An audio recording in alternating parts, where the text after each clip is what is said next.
Hello friends, welcome to my channel. সবাইকে শুভ সন্ধ্যা।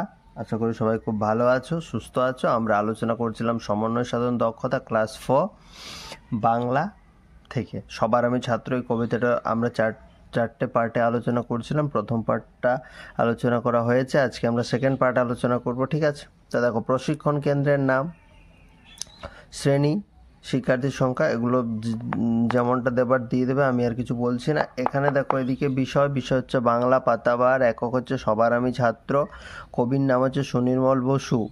ঠিক আছে, উপএকক দেখো আকাশ আমায় থেকে, এটা আমরা ক উপএকক আলোচনা করেছি। এখানে আমার একটু ভুল হয়েছে, এই যে গ উপএককটা এটা নিচে হয়েছে, ঘটা উপরে হয়ে গেছে, এটা একটু চেঞ্জ করে নেবে। প্রথমে ক, তারপর খ যেটা আজকে আলোচনা করব, তারপর গ, খয়ের পরে গ, এই যে মাটির কাছে থেকে দিল ভিক্ষা, এটা গতে চলে যাবে, তারপর লাস্টে ঘ, সেটা লাস্টে হবে। ঠিক আছে, একটু অ্যাডজাস্ট করে নেবে।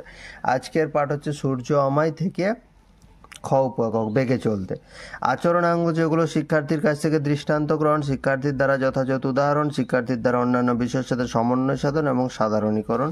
ঠিক আছে, কবি পরিচিতি বিষয় আমি দিয়ে দিচ্ছি। সুনির্মল বসু, জন্ম হচ্ছে 1902, মৃত্যু 1957, বাঙালি কবি ছিলেন, শিশু সাহিত্যিক ছিলেন।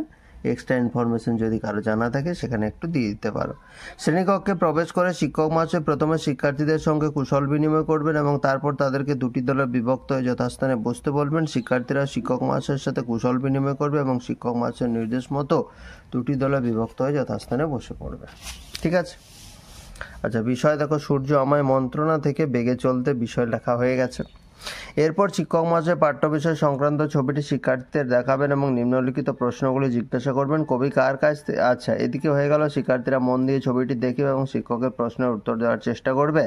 কবি কার কাছ থেকে মধুর কথা বলতে শিখেছেন? না চাঁদের কাছ থেকে মধুর কথা বলতে শিখেছেন। আর আপন বেগে চলার শিক্ষা কার কাছ থেকে পেয়েছেন? না নদীর কাছ থেকে। শিক্ষার্থীর কাছ থেকে দৃষ্টান্ত গ্রহণ হয়ে গেল।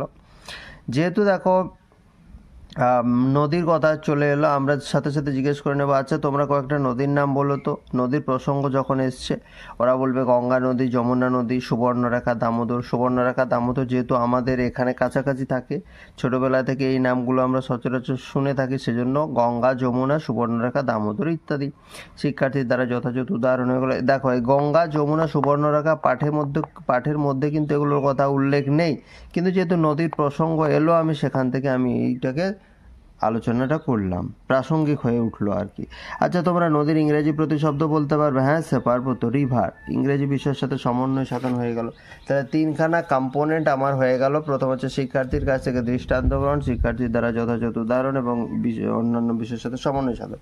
লাস্ট আজকের পাঠ থেকে তাহলে কি কি শিখলাম? না কবি সূর্য, চাঁদ, সাগর ও নদীর কাছ থেকে যা যা শিক্ষা পেয়েছেন সে ব্যাপারে জানলাম, সাথে কয়েকটা শব্দের ইংরেজি প্রতিশব্দ জানলাম, সাধারণীকরণ হয়ে গেল। তাহলে এই হচ্ছে আজকের প্ল্যান। আজকে এখানেই শেষ করছি, দেখা হচ্ছে আবার পরের ভিডিওতে। Thank you, have a good day.